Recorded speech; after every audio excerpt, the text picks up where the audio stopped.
So without further ado, I'm delighted to introduce and pass you over to our first speaker of the morning, our CEO, Heydi Foster. Welcome, Heydi. Thank you for that, Maria. Hello, everyone. I'm Heydi Foster, CEO of Cosán. It's wonderful to have you all join us for our first community partner webinar. I'm delighted so many of our friends from across the community and voluntary sector have come together virtually today. I very much look forward to the time when we can do this again, but in person. And it's so long overdue. I'm also delighted to welcome our keynote speakers today. Firstly, Roisin Doherty, Director of Further Education and Training, Learner Support for SOLAS. Roisin was instrumental in developing the cross-government 10-year adult literacy for life strategy for Ireland. I was delighted to be a member of the technical advisory committee for the strategy and to speak at the launch of the strategy in September. The ambition for the 10-year strategy is to ensure a connected system to which no one is left behind. We are all part of the connected system that is needed if we are to succeed in really tackling adult literacy. This means all of us coming together, collaborating like this today, sharing insights and supporting each other, and most importantly, supporting current and potential learners. I firmly believe this is a much needed national strategy to address the needs of those we serve. Cosán advocated for this strategy and is committed to supporting its implementation in every way possible. Cosán is active in addressing the full range of literacy and educational needs of our learners. But we are particularly pleased to see the attention given to digital literacy in the strategy. In recent years, we saw that that digital literacy was fast becoming an essential requirement for life, work, and learning. Unfortunately, many in our community were left behind. Without digital literacy, citizens cannot participate fully in society or acquire the skills and knowledge necessary to thrive in the 21st century. With our corporate partner, Accenture, we've been working to address this. Together, we develop tools and programs to support learners. So I'm delighted that Ariana Ball, corporate citizen lead for Accenture, can join us today. She will share insights from Accenture's research into the digital divide and the future of work. Ariana leads Accenture Ireland's social impact agenda. She works across a wide network of stakeholders and partners seeking to empower people to embrace the shifting workforce landscape and to thrive in the digital economy. We undoubtedly live in a digital world. There are over 4.6 billion active internet users globally, but we know that doesn't mean everyone can avail of its benefits equally. The digital divide represents not only the resource gap between the digital haves and the have-nots. It reflects the knowledge gap between those who can and those who can't. A key issue in tackling the digital divide is to not assume any level of digital literacy on the part of a learner. Instead, what is needed is to be truly learner-centered and support the digital literacy needs of adults from the place they're currently at. We need to meet them where they're at. To assess this, working with Accenture and SOLAS, Cosán developed a digital competence assessment tool, Digital Stepping Stones. This tool provides an understanding of a person's digital competence. It is based on the European Digital Competence Framework for Citizens, DIGCOM. Mark Kelly, our digital inclusion coordinator, will explain the digital assessment tool and the work being done by Cosán and our partners, Accenture and SOLAS, to develop innovative solutions to address digital exclusion in Ireland. On Cosán, we were established 35 years ago this December. Yes, we turned 35 this December in Jobstown in West Ireland with a mission to eradicate poverty by empowering through education. Our aim has always been to leave no one behind by reaching out to the furthest behind first. The aim of the Adult Literacy for Life strategy, which Roisin will speak about today, is An Ireland where every adult has the necessary literacy, numeracy, and digital literacy to fully engage in society and realize their potential. This means we need a whole of society approach to a whole of society problem. That's why events like today are really important. A partnership of community, state, and corporate sectors is the only thing that will ensure every adult has the necessary literacy, numeracy, and digital skills to fully engage in society today. Let us all commit to working together to help those we support realize their full potential. Thank you all for coming to our Leaving No One Behind event. I hope you find it of benefit. Everyone connected with Cosán is ready to work with you to address adult literacy. Thank you. And over to you, Maria. So we're going to now move on to our next guest speaker, and we're very delighted here to be able to introduce you to our Roisin Doherty, who's the Director of Further Education and Training, Learner Support in SOLAS. Welcome, Roisin, today. Thank you very much, Maria. Thank you very, very much. Yes, absolutely delighted to be here today. As Maria said, my name is Roisin Doherty, and I'm very privileged to be here today. I suppose, first of all, I would really like to thank Heydi, the CEO of Cosán, for her kind invitation, and to thank her and her team for organising this absolutely fantastic seminar today. I said to Mark when I joined the webinar earlier this morning that, you know, it's unbelievable that we're sitting here today having a webinar about the concept Leave No One Behind. Little did I think when I was starting this project some September 2019 that I'd be sitting here today talking about this key issue that affects and pulls at everyone's heartstrings, really, you know. So I would like to say that without the vision of Heydi and her team, we would not be here today. I remember actually very clearly in summer 2019, I think it was, or even before that, Heydi was on a national platform highlighting the need for digital inclusion and to address digital literacy, and I think they were launching a report in conjunction with the censure. So that work is very instrumental and has been extremely beneficial to informing, I suppose, where we are today. I suppose just to thank everybody out there in the cyberspace for coming here today. I've seen there was about 80 different people, so absolutely delighted and hope you're all doing well. And just a little wave out to you all. Thanks very much for coming definitely today. Before I just start into the slides there, and I really am delighted to, I suppose, have the next 15 minutes to share with you some thoughts about how we as individuals and collective leaders can make a contribution so that no one is left behind. And of course, my special reference to that is Adult Literacy for Life strategy, which was recently launched by the Minister of Further and Higher Education Research and Innovation. And this strategy definitely contributes to the Sustainable Development Goals globally and in everything that we do in our daily lives.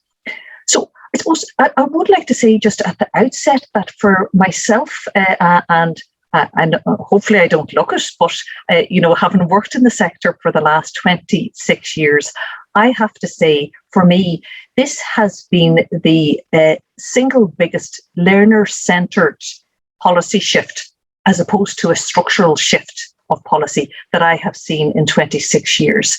The Minister of Further Higher Education, Research and Innovation and the Department, in my view, has placed adult literacy for life at the centre of everyone's life in Ireland. That means that the 50% of the population who, you know, that's my friends and my family and my neighbours and people I meet every day who have unmet literacy needs, and the 1 in 5 who have unmet digital needs was the 50%, unmet literacy needs the 1 in 5, and then 1 in 4 of our neighbours, friends and families who have unmet numeracy needs. Hopefully with this strategy, they will no longer be locked out of, and actually a new word that I've actually come across there last week when I was talking to the UK Skills for Life Alliance. They said it was hope. You're locked out of hope. Hope for a future for yourself. You're locked out of society. You're locked out of inclusion. And you no longer feel that you belong, and you fall further into marginalisation and stigmatisation. So for me, This strategy places skills for life and work at its core and recognises that we are in a time of transformational change in the world that we live in, which is driven by technological innovations, demographic shifts, environmental and climate change, globalisation, as well as, which is really key, placing wellbeing at the centre of everything that we do. I have been very proud to be part of this process in some small way and helping to coordinate and project manage the project under a clear governance structure. And also that this strategy goes beyond measuring GDP. This strategy has a significant impact on the quality of life and the well-being of individuals. The importance of well-being has been recognised by government, and an initial well-being framework is currently being developed. This is a way of establishing a well-rounded, holistic view of how Ireland is performing alongside the existing economic measurement tools. And over time, it will be used across government to inform policy making, complementing existing tools for policy analysis. And this 10-year strategy has strong linkage to this whole of government wellbeing approach and improving an individual's wellbeing outcomes over time. And I really think that's critical, because it's not just saying, did you get a certification? Did you get the cert? Did you pass that a particular award? It's going beyond that. It's saying it will help measure individuals' well-being outcomes over their lifetime. And if we're all honest, really, that's what it's all about. We don't put our lives in little boxes, and that's the only box we're in today. I'm doing education today, and I'm in a different box when I go shopping. No, we all know it's our lives, work and play and life is all integrated together. And actually, it is fantastic to see that Ireland has recognised wellbeing as a critical measurement tool. And I'm delighted to say that the Adult Literacy for Life strategy will be a core indicator of the future wellbeing strategy for Ireland.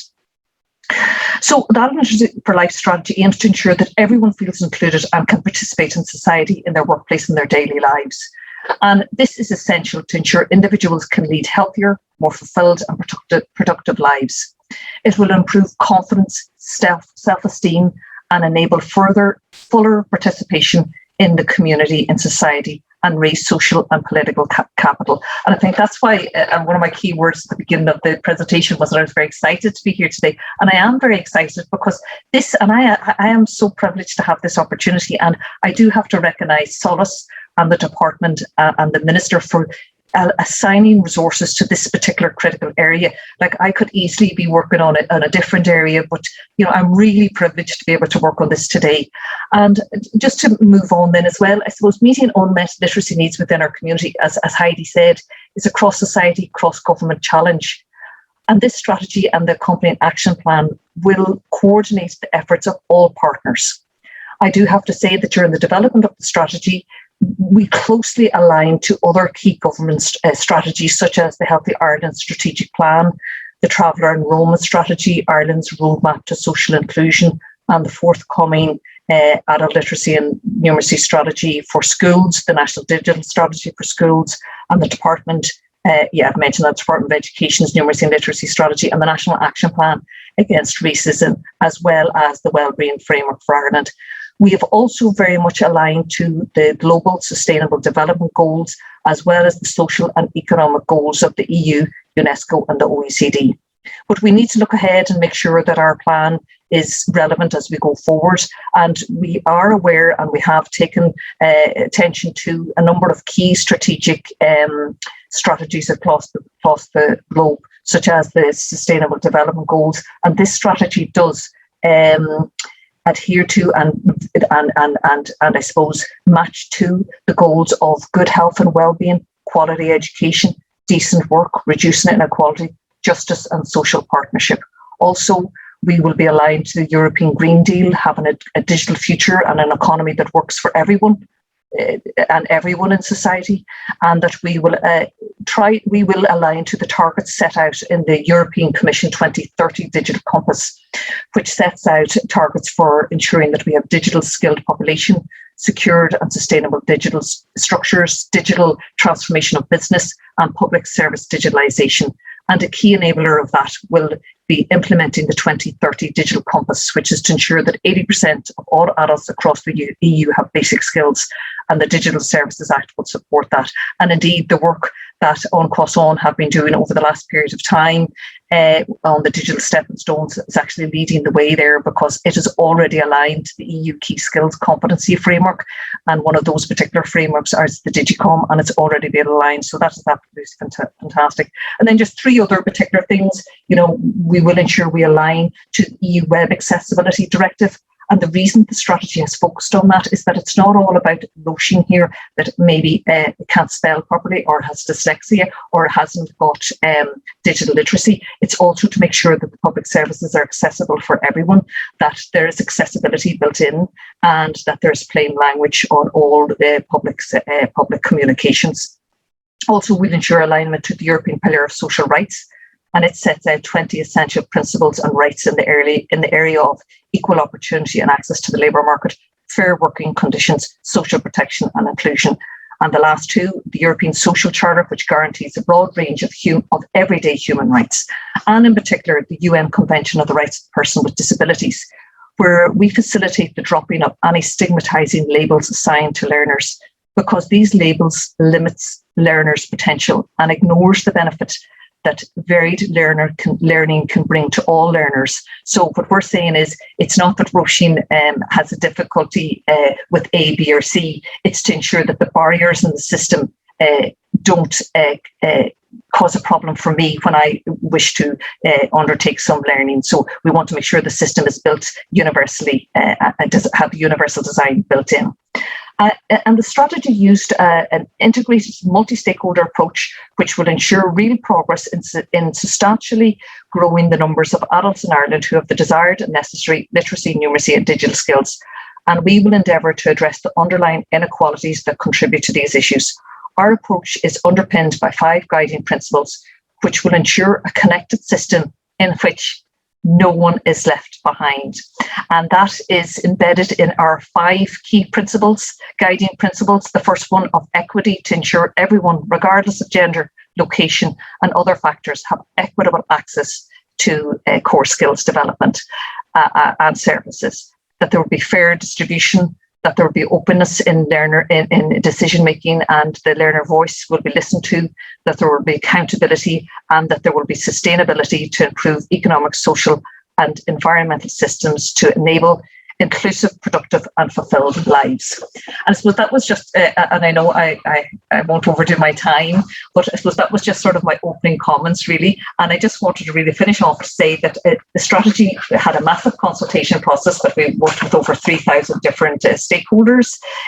We have 4 key principles of understanding, access, expand and empower. We will work under a governance structure, which will have a national coalition, and it will have oversight from actually the Minister himself, Minister Simon Harris of the department, who will chair interdepartmental group overseeing implementation. And as I say as well, we will have our national coalition. From the national coalition, we will have a number of key networks, which will look at, I presume, it hasn't been finalised yet, but like digital literacy, numeracy, literacy, health literacy, media literacy, equality, and those particular areas. And again, there will be a cross-government implementation group, a programme office, the national and regional coalitions. And I'm delighted to say that actually the Minister in the budget last week announced a £3 million fund to ensure this strategy gets implemented, and that will facilitate the recruitment of regional coordinators in the region. So that is fantastic. And then the final point I have to say, if anybody needs to contact their local provision, either through Cosán or through the ETBs, if you log on to www.adultliteracyforlife, you will see that there's over 210 contact points across the country where you can drop in to your local ETB or indeed on Cosán. There also is a national helpline number. And also, just one very last point, we have an awareness campaign. I'm very excited about this. We have an awareness campaign. Second phase of our awareness campaign, the department ran an awareness campaign after the launch that Heidi spoke at.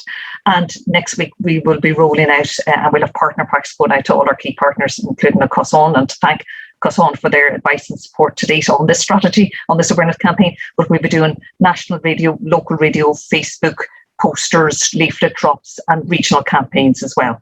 So I could talk all day, but I am now going to stop.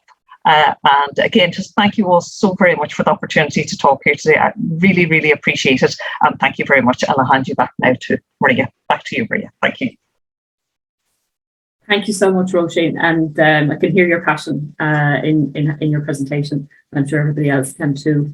We're very excited to be involved and to be supporting the initiative and the strategy. It's really great to see how the strategy is aligned to other national strategies and the global Sustainable Development Goals, ensuring that there's an integrated approach across all government departments. And also great to see the value placed on learner voice, which is so important to everything we do here in Cosán.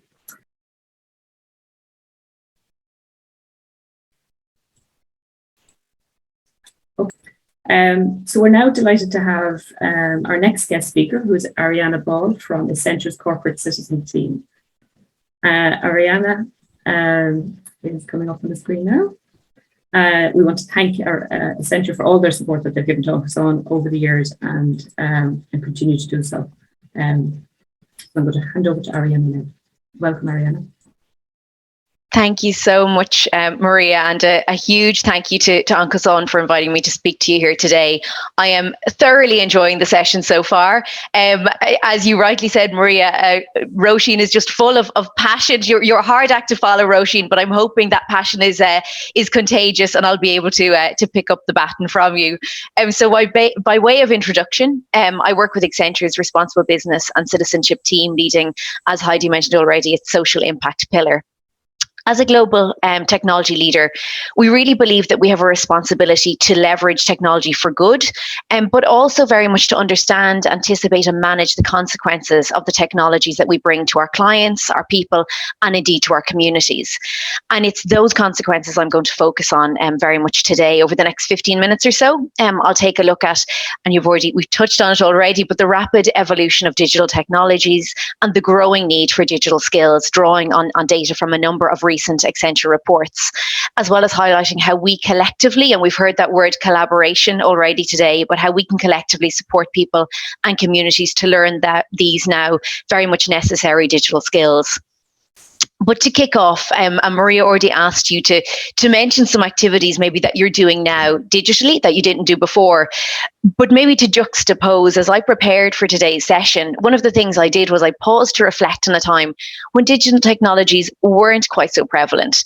So maybe to take you back on a trip down memory lane, I'm sure others might recall that famous meeting spot at Cleary's Clock on O'Connell Street. In the days before mobile phones, you might recollect you'd often end up waiting there in the cold for long periods of time, often surrounded by many others in a similar situation, unsure whether the plan you made 3 days earlier had changed or whether your friend's bus had simply was now running late. A similar situation if you ever attended a concert in Slane Castle, being from Meath, I often did, and there was a similar meeting spot at one particular large tree where everyone would kind of plan to meet, and I definitely spent many's an hour when my friends got lost in the crowd.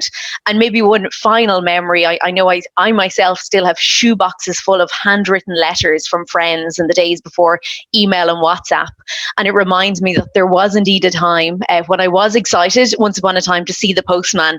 Now it's just another bill, I'm afraid. And I'm sure if everyone here took a moment, you would remember very similar examples. But it's only maybe in this context that I realised how recent all of this was, a time when I was far less dependent on digital devices, and I hadn't even, frankly, heard of digital skills, that I can really grasp the full extent of the rapid shift. And it certainly is a rapid shift. The reality is that technology is evolving at an unprecedented pace like we've never seen before. Even before the events of the past year, technology played a growing role in our lives.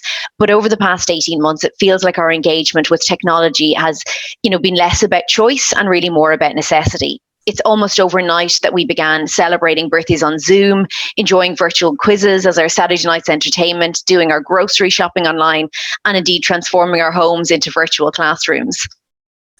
In many ways, you could say that technology helped us to survive the last year. I think for many that's the case, but for many others, it has also meant embracing change and learning new skills to be able to stay connected and engage in many day-to-day activities.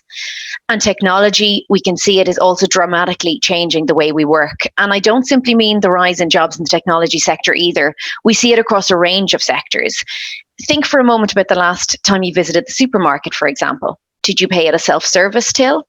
Now, rather than scanning a customer's shopping, the store assistant often plays a key role in supporting the customer with questions or instructing them on how to use the self-service machines. If I'm involved, it's usually helping me deal with an unexpected item in the packing area.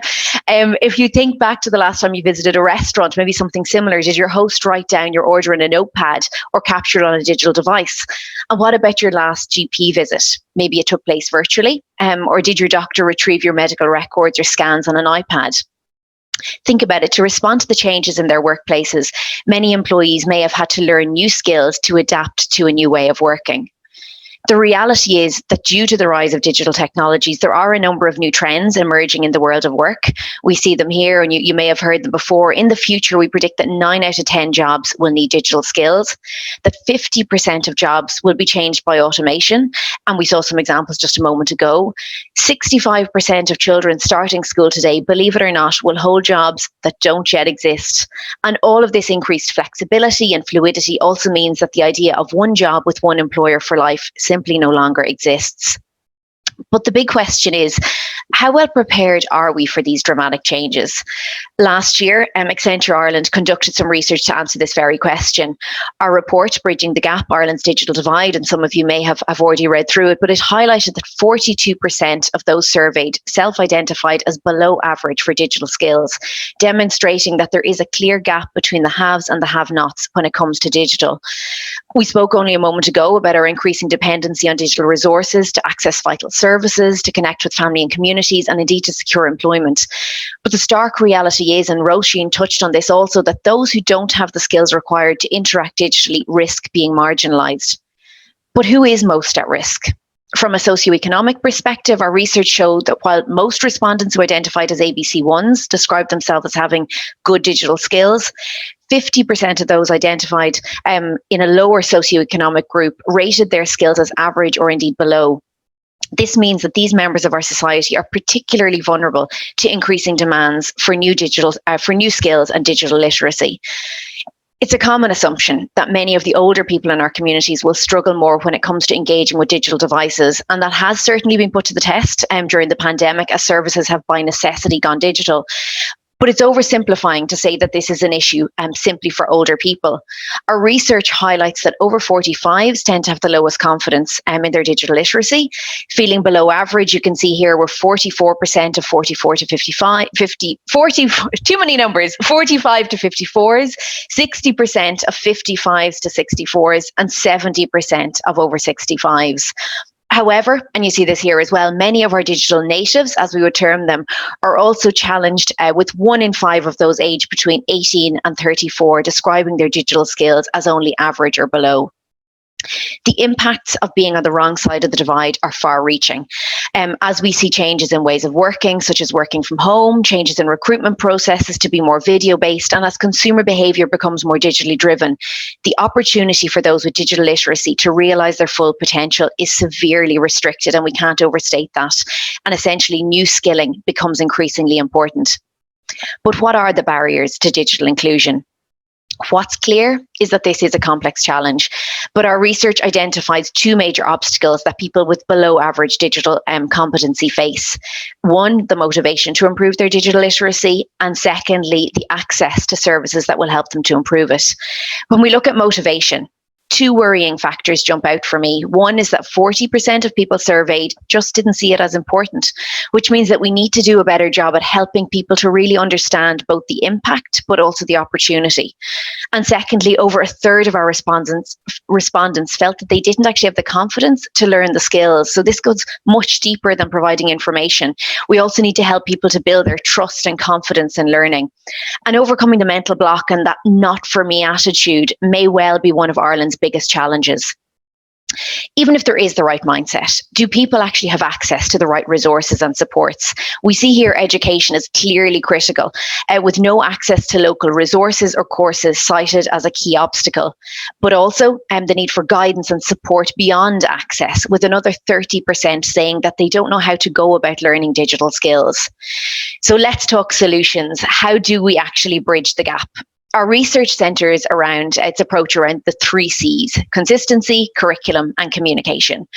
While there is a community of parties out there working towards a common goal on digital skills, we've heard about so much action already today. The feedback from stakeholder interviews is that more could be achieved collaboratively. That's why, to be honest, I'm so heartened to see so many of you here today. By working together, we know that we will generate more sustainable and scalable solutions rather than a myriad of initiatives that are indeed complementary but sometimes overlapping. We believe that establishing a common national framework that stakeholders can work towards will help deliver consistency in our approach to managing the gap. And it will also help create a tighter, more aligned ecosystem that can really help to power the many actions needed to close that gap. From an educational perspective, the focus over the last decade within formal and informal education has been on the functional side of digital literacy often. Courses have been about arming people with basic hard skills to interact with technology, word processing, creating documents, and internet basics, all really important.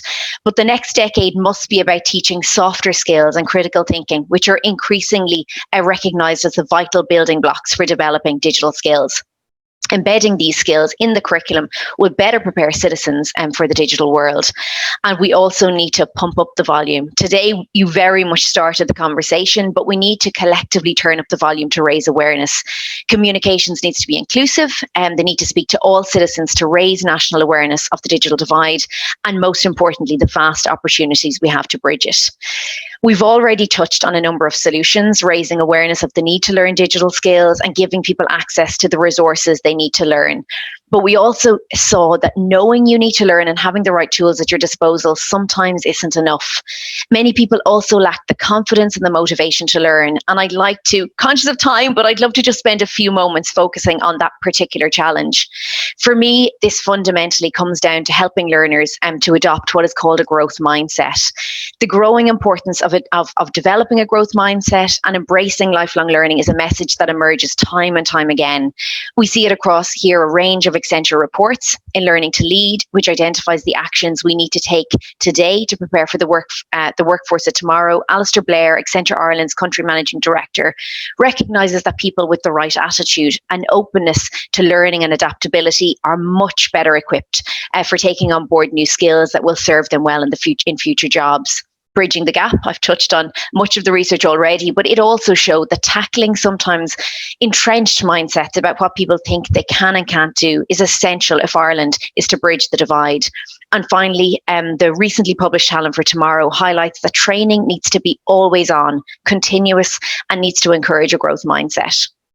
But many people may be asking, what is a growth mindset? And to explain this, you might humour me as I tell a brief anecdote.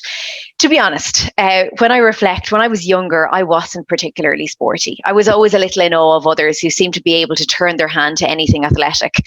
So you can imagine the school sports day wasn't exactly a highlight for me.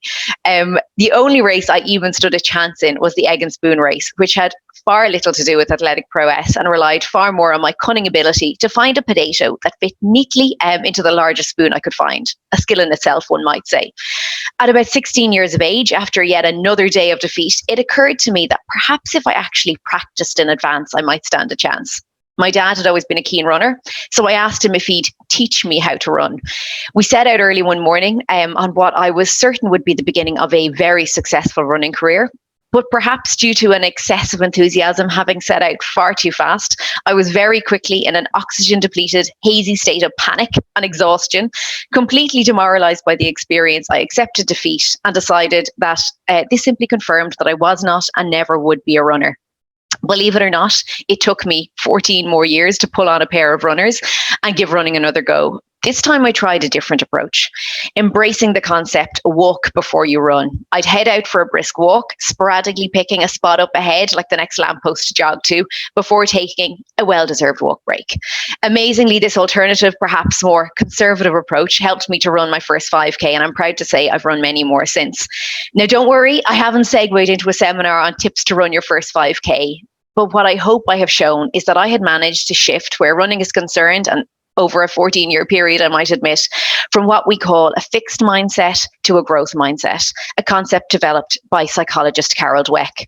At its simplest level, I had moved from believing that because I didn't have a natural ability for running and I didn't succeed on my first attempt, that this meant I'd never be able to do it. And let's be honest, just gave up, to believing that with practice, effort and time, running was a skill that I could indeed learn. I had learned that whether you think you can or you think you can't, either way, you're right. I'd like you all to reflect for a moment and try to think of a time when you tried something new, which you found difficult at first, but finally learned with a little persistence.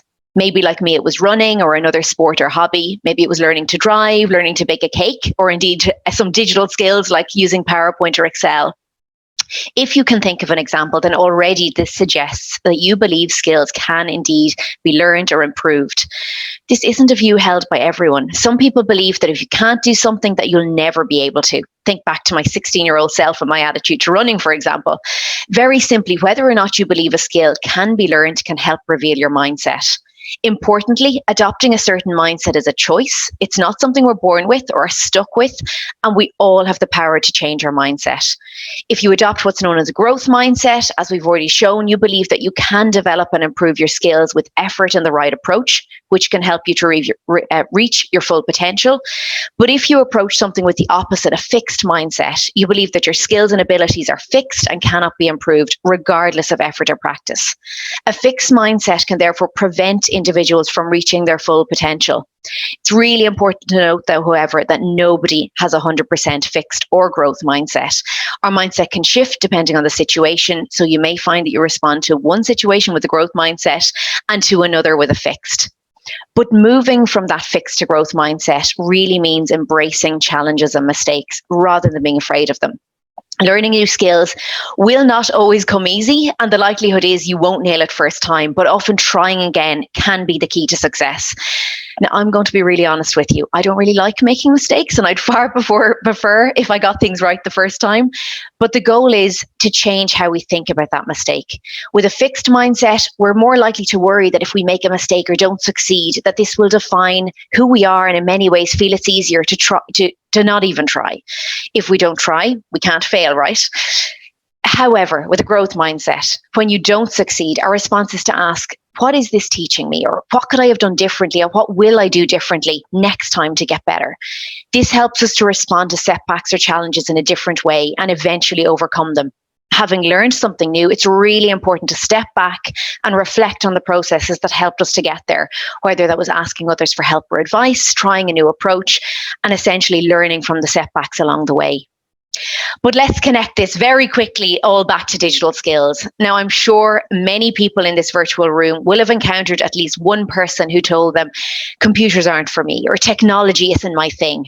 Imagine the positive impact that adopting a growth mindset could have for them as they set out on their learning journey, undaunted by mistakes and willing to simply try. When it comes to digital and new technologies, the pace of change isn't slowing down anytime soon. In fact, it's speeding up. So inevitably, there will always be something new to learn. For that reason, adopting a growth mindset will not only help us to start our learning journey, but will encourage us to embrace continuous and lifelong learning. As I hope I've shown you over the last few minutes, the digital divide isn't about what we need to do in the future. It's about what we decide to do now. And only by working together, working collaboratively to bridge the gap, can we create many more opportunities for many, many more people. In essence, let's ensure that we leave no one behind. On that note, I'll thank you all for your time this morning, and I'll hand you back to Maria. Thank you, Ariana. That was a fantastic talk, and you certainly kept up the passion.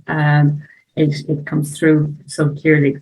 Really interesting insights into the skills that we'll all need in the future of the workplace, and developing a growth mindset is something that I think is a really important thing as employees all over are adapting to the new world of work and developing new skills digital skills is a critical factor, and we need to support, I suppose, the most at risk. And when we think of 50% of those who identified that they have low or basic digital skills, it's a very startling fact.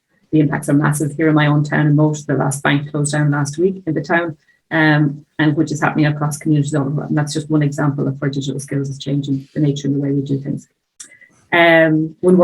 One word comes together, I think, and comes out of all of the speeches is the need to collaborate and to work collectively. And it's really clear that we need to work together. We need to not only build digital skills, but also to build confidence and trust and give access to technology to the people that we work with and support. So without further ado, I'm going to go on to our next speaker. I'm delighted to be able to introduce my colleague, Mark Kelly, who is our Digital Inclusion Coordinator in Cosán. And he's going to provide an overview of the digital work that we've done to date and introduce you to some exciting updates that we're going to be developing in the near future. So welcome, Mark. Thank you, Maria. Hi, everyone. I'm Mark Kelly, Digital Inclusion Coordinator on Cosán. Thank you to the speakers so far. It's been really great to hear everyone and their contributions. And it's especially amazing to see so many people attend the event this morning.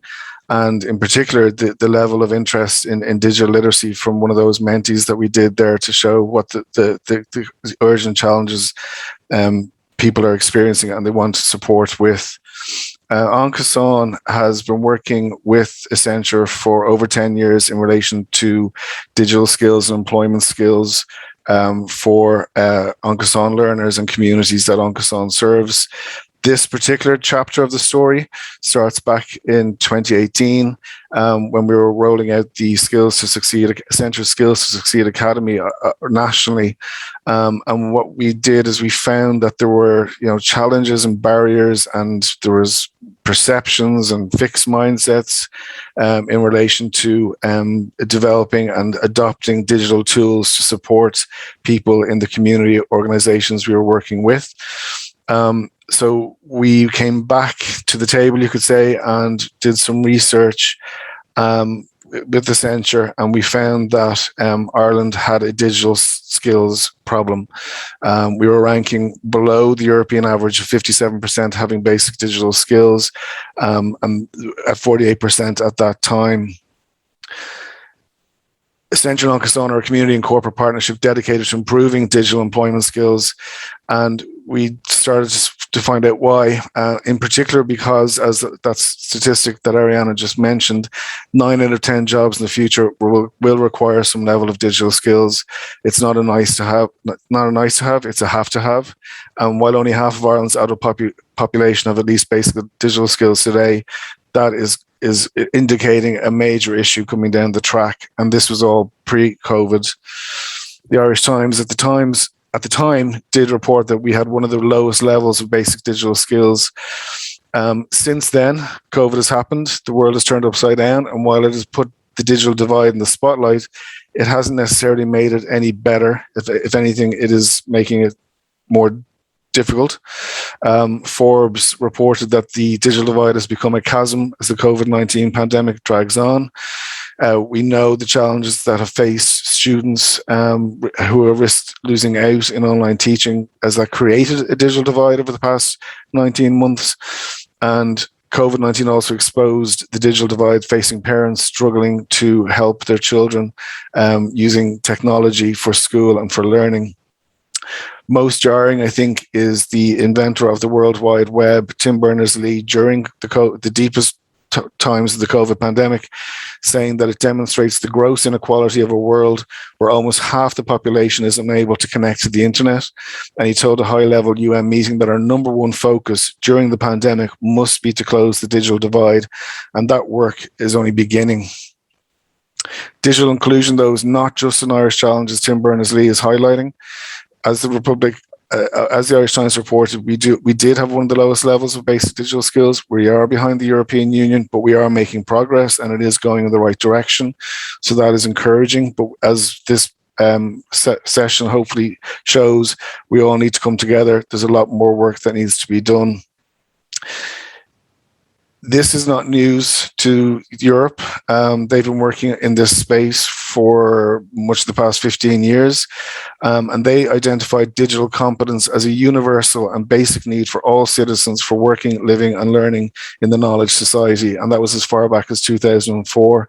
And they developed a framework to support digital competence in European citizens. And as Roisin mentioned, the lack of digital literacy is a key part of the SDG goals, and it affects particularly Goal 4, quality education, and inclusive and equitable quality education for all and lifelong learning. But it also addresses issues around poverty, decent work and growth, and reducing inequalities. So what did we do? With Accenture, we did research, market scans, and testing for suitable assessment solutions, skills framework, training needs analysis, and community-based consultations.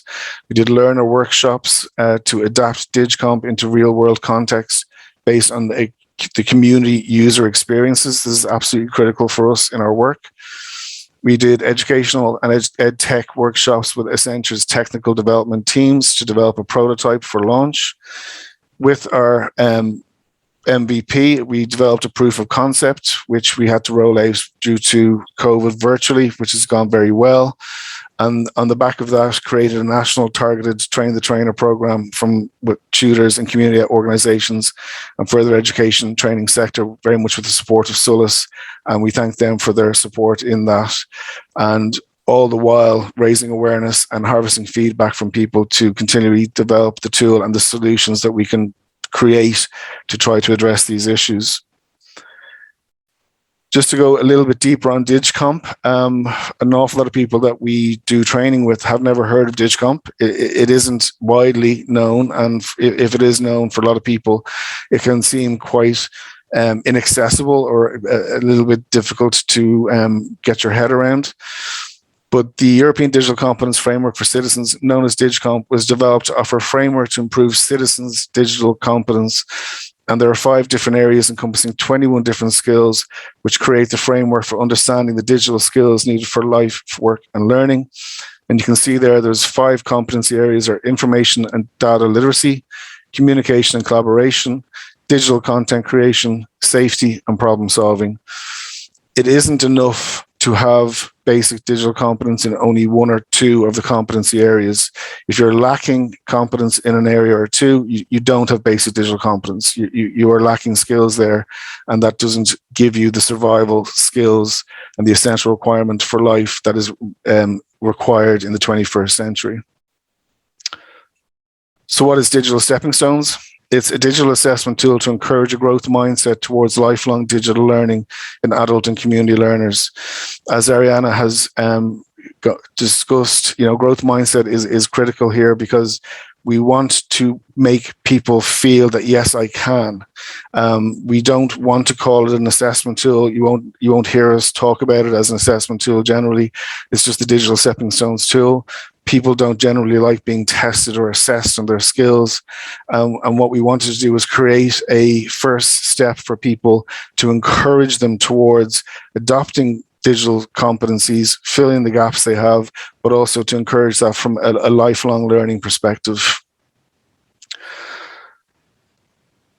So we wanted to help people that we work with take the first step to understand their current digital capability, appreciate the digital skills they have, see how their initial skills can be transferable, appreciate their range of competences needed for the 21st century, and fill any gaps in their basic digital skills.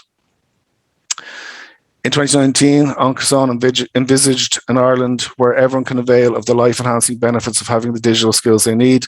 Today, I'm delighted to say over 5,300 people have used our Digital Stepping Stones assessment tool to understand their personal level of digital competence as well as the gaps. So how does Digital Stepping Stones help?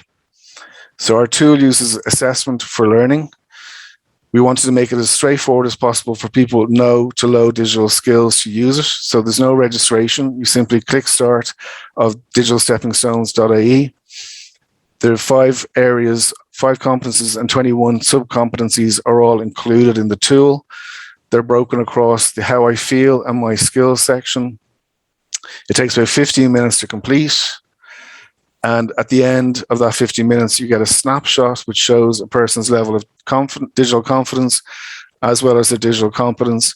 And you get a set of personalized results which can be sent to the tutor, as well as we have embedded some onward learning links for people to take the next step in their digital learning journey. With the personalized results, the algorithm generates a results page which correlates the answers from how I feel against my skills. We have spoken about how confidence and motivation is critical for people to take on new skills, to address a fixed mindset towards acquiring new skills and learning the competencies they need for life work and for learning. The screen shows you where a learner has a greater level of confidence in their ability than is seen in the My Skills results. And where a learner's results show a low bar, this indicates an opportunity to focus a learning plan towards improving digital knowledge or skill in that competence area. And results are communicated in a positive, growth-orientated way. We didn't, as I said, people don't like to be tested or assessed. We don't want to give people, pass, credit, merit, distinction. So how we communicate the results is you're on your way, you're making progress, you're in a great place, you almost know it all. As we're assessing people based on DigComp levels 1 and 2, the most basic layer of DigComp, most people generally have fairly okay levels of, they're making progress, they're in a great place. So they want to know exactly where they may have not got the full scores they may have got. So the tutor email that you receive when you use the tool gives you all of the options and all the answers that have been provided to the learner, as well as the selections that the learners have made. So you can see there on the left-hand side, the correct options are highlighted. On the right-hand side, the learner's choices are shown. So where they match in the green, they're correct. Where they partially get some answers correct, you can see they don't fully match, and where they don't match at all, that's an incorrect answer. So you can dive in and see exactly where a learner may have had a difficulty or a challenge, or didn't have the right selection of the answer. We've been rolling this out throughout COVID across the further education training, community education sector. So we've got some really positive feedback. We see the results, over 5,000 people using it. Some of our partners are saying it's very useful for guidance workers and for community development teams. It's very user-friendly. It's a great asset in a youth reach centre. One CTC is using with their learners as part of their ongoing induction program. An ETB is directing learners to it to support their blended learning programs. And in ETB said it would probably become a standard tool for digital assessment across the entire country. And it's a great tool for learners and staff. So we have an assessment tool. We're able to, within 15 minutes, identify where a person sits with their digital confidence and their digital competence based on DigComp. And we are rolling it out, but we are listening to feedback, as I said, and we're very keen to constantly be innovative in this and to be able to solve and respond to needs as they occur. So we have our individual learner assessment. We get our personalized results across the DigComp competencies. We can see a person's digital confidence and their basic digital competencies across the 5 competency areas, 21 sub-competencies made up of all of the those that are shown there below. Your feedback and the feedback from the organizations that we work with is what's the next step. And what we are delighted to show you today is the next step is to provide curriculum curriculum material to support people taking the next step. So I'll just show you a quick video and hopefully this will work.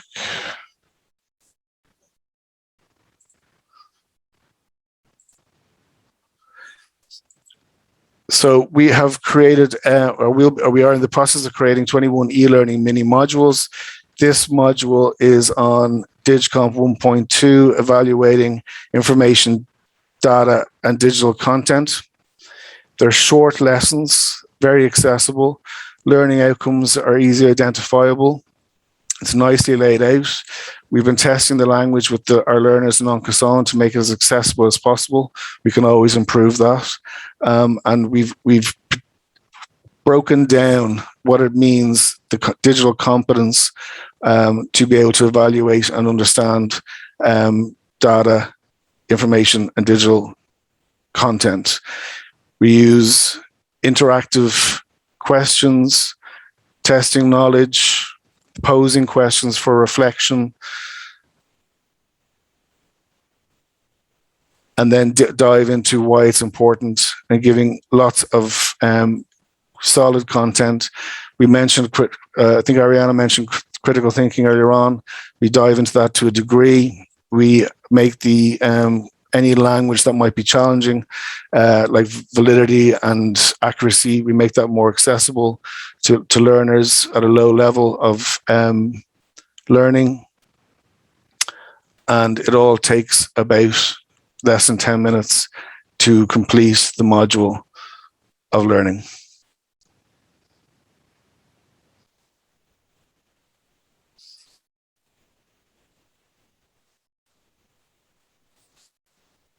I just want to say thank you. Back to Maria. Fantastic, Mark. Thank you so much for sharing all of that, and the work that you're doing has been brilliant in supporting our learners on the ground and our community partners around the country. And I know we're all really looking forward to seeing how Let's Get Digital is rolled out over the coming months, and that tool that you just showed us, it's really, really interesting. To those who haven't tried digital stepping stones yet, please don't hesitate to get in touch with us. Mark would be delighted to run through a demo with you on the tool, and that can be done online in a very simple way through Zoom. So now we're going to move on to our questions and answer section for the day, and we're going to open it up to attendees. If you have any questions that you have for the panel or some community partner updates with us now, just to give it an opportunity while we have you all together. So we have a couple of updates we want to just share with you in relation to things that are upcoming in the next couple of months. We are delighted to be launching a new module, which is Technology Enhanced Learning, a non-accredited module, which will be tailored to the needs of our community partners. We're responding to the needs of the community educators that, over the last year, who are trying to teach and work remotely through COVID. And as a result, we secured funding from the RTE Does Comic Relief Fund to deliver, design and deliver this programme, which will be delivered out in spring 2022. So funded places will be available for community educators in community-based organisations across the country. Out of that, we'll be developing a community practice and also we'll be developing a community partner digital toolkit, which will be bringing all these tools together that we talked about today. To register your interest in that, just get in touch with myself, Maria, Flanagan, Community Partner Lead, and my email will be shared on the slides afterwards. We also have, just to raise and bring your attention to our adult education program. So we have a range of courses that, as some of you may know, across options in access, further education and higher education, covering subjects in early years, community care, community development, personal development, social studies and addiction studies and social enterprise. We have options in classroom-based courses in our centre in Tala and also online delivery options across the country for learners who are accessing from all over the country. I want to bring your attention just to the Certificate in Personal and Professional Development, which is a great opportunity for anybody who is looking to get access to higher education, maybe is ready to move on, but is not quite sure where they're going next. It's a one-year programme. It starts on the 3rd of November, and we've got a few places available. So if anybody's interested, do get in touch with us on that. Just to let you know that we have our calendar now, which is available to download on our website, and we host open days every Friday at 11 o'clock. That's to give an opportunity for learners or community partners to come online and just meet a member of the team. We give a presentation and an overview of our work. So you can contact our office in info@uncosán.ie to get details on that. And finally, then we just have a very interesting and exciting collaboration with Trinity College on innovating community health. And this is a co-hosted public lecture series, which is running from September to May 2022. And it's stimulating debate and community engagement on some of the hot topics in community health at the moment, including vaccines and COVID-19, which we had Professor Luke O'Neill speaking last week. He kicked off the series. And in the future, we have other conversations around confidence, the science of happiness, cancer diagnosis, and patient journeys for people with disabilities. So there's a link that we can send out to anybody who's interested. That's all on the updates. So there's our contact details for anybody who wishes to receive them and get in touch with us. And just to finish up the day, we'd just like to go back to Menti again. If you can open it up and again, put in the code, which is 69640227. And if you would like to give us one word that sums up how you feel after today's session.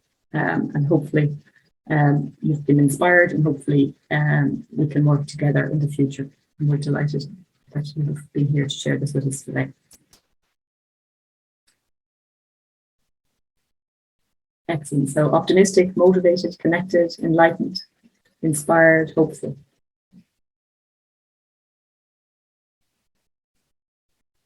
Excellent. Informed. Positive collaboration. Excellent. Okay, that's great to hear, and we've got a growth mindset developing already amongst us. So just as we wrap up for the day, I want to thank our speakers for their insights and their expertise and for your time given today. It's really, really appreciated and exciting and interesting, and showing your passion is always amazing for our sector.